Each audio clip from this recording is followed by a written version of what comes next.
Hello everybody, this is David. Welcome back to my channel. Well, this video is the third video in we're looking at the life and faith of Queen Elizabeth II. And in this video I want to share a few thoughts on the providence of God in our nation, or even on our nation. Queen Elizabeth II was not supposed to be queen. In fact, it's an accident of history that she became queen. In fact, her uncle, who was Edward VIII, was supposed to be king. Well, he was king actually, but he abdicated because he was in love with Wallis Simpson, and at that time they couldn't get married properly or legally. It caused such a scandal because she was divorced, and secondly she was a Catholic. So he abdicated in favour of his brother George VI, who was the Queen's father. Now he was not ready to be king. In fact, it took a great toll on his health, and he died relatively young. So she became queen accidentally. Now, when you look at the monarchy, you could build a case to say that it is in actual fact a godless system, as is most human governments. You look at any human government and you could build a strong case to say that it's a godless system. So the monarchy, when you look at their behaviour down through the centuries, you wonder how on earth can they be rulers over us. Anyway, we won't go there. I'm not making a case for or against the monarchy. I'm just saying that in essence, as in any human system, it's a godless system. Now, the one bright shining star, the one bright exception to this rule in the monarchy was Elizabeth II, a lady that was so obviously a Christian. And it was quite incredible. When you look at what she said, I'm going to just, I am looking at the, I've been reading an article that was published in June by the London Institute of Contemporary Christianity. If you haven't seen that article, please have a look at it. It's quite an incredible article. And it's titled A Celebration of Biblical Discipleship in Public Life. And it explores Queen Elizabeth II's faith through her own words. And I quoted from the article and other articles in my two previous videos. It's really was the providence of God that a Christian became head of state in 1952. Now, when you look at how the nation has gone, morally, ethically, her duty, or one of her jobs, if I could put it like that, as head of state, was to interview or receive the Prime Minister of the day for a weekly audience. The Prime Minister has to go and see the Queen on a weekly basis.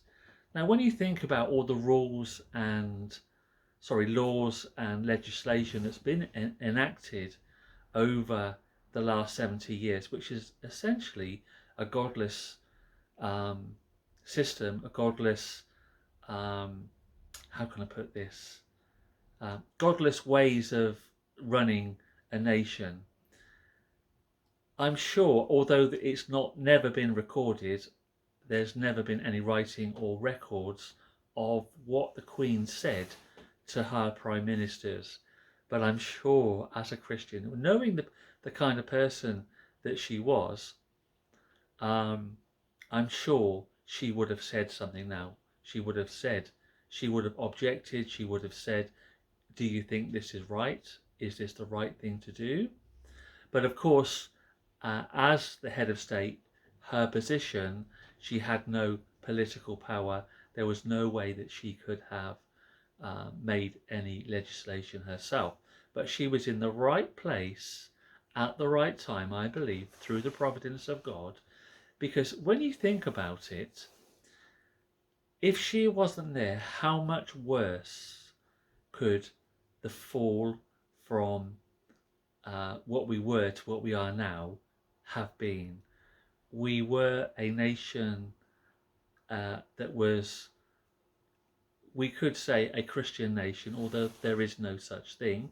We were um, a Christianized nation, a nation that had been under the influence of the Christian gospel for many centuries. And it's quite interesting. I actually got hold of this book here. I want to show you this: The Servant Queen and the King She Serves. If you haven't read this, I recommend that you get hold of it and read it.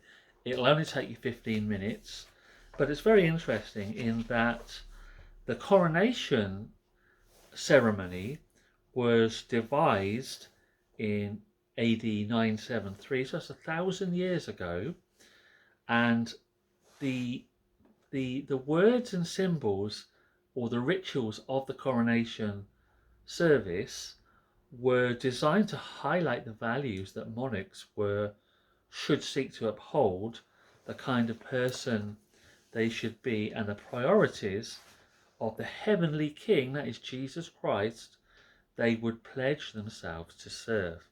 Now the Queen understood that her authority was not conferred by Parliament, nor inherited from her earthly father, but came from God, and it was to him that she would be ultimately accountable. Now when you listen or read the things that she said, particularly in her Christmas broadcasts, it's quite incredible, really. There are several things that she was given. We noticed actually on her coffin. They were taken off her coffin. They were given to her at her coronation. There was the royal scepter. There was the orb with 600 jewels on it, which was with a cross on the top, which was meant to symbolize the rule of Jesus Christ over the earth. Now, as a Christian, particularly as a British Christian, I understand that the elements of our nation, our Judeo-Christian heritage, which has been so under attack, particularly in the last 70 years, through the reign of Queen Elizabeth II.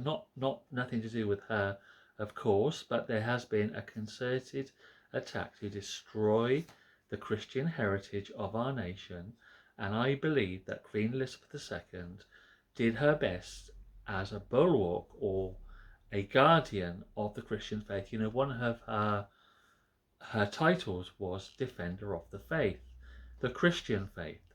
Now, it caused a great consternation a few years ago when King Charles, when he was Prince Charles, said he wanted to become Defender of Faith.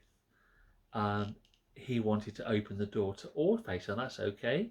We live in a multicultural, pluralistic society, but there is only one faith, one true faith, and that is the Christian faith, because it's only Jesus Christ who died and rose again for the forgiveness of our sin, to make us right with God. And the Queen understood that, even though she was accepting of everybody's belief. We live in a democracy, a theocracy. You can believe what you want, but there is only one way.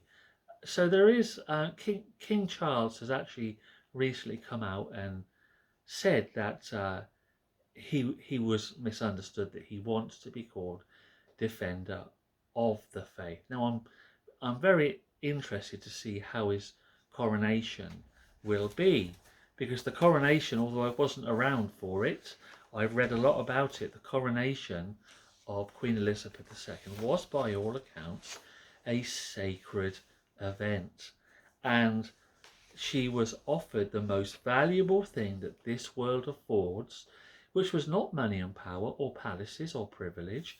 It was the Word of God, the Bible itself. So let's continue to pray for the royal family in their loss as they mourn the loss of their mother, their grandmother, and let's continue to pray for King Charles III, that he may rise up to the challenge, that he may find Jesus Christ for himself if he hasn't already. I do believe actually that the Queen's passing has been a wake-up call for him, that he must get serious with his own life, his own faith, with what he actually believes, and also the rest of the royal family as well. They had a Christian mother and they all know it. Where do they stand? What is their position before God now?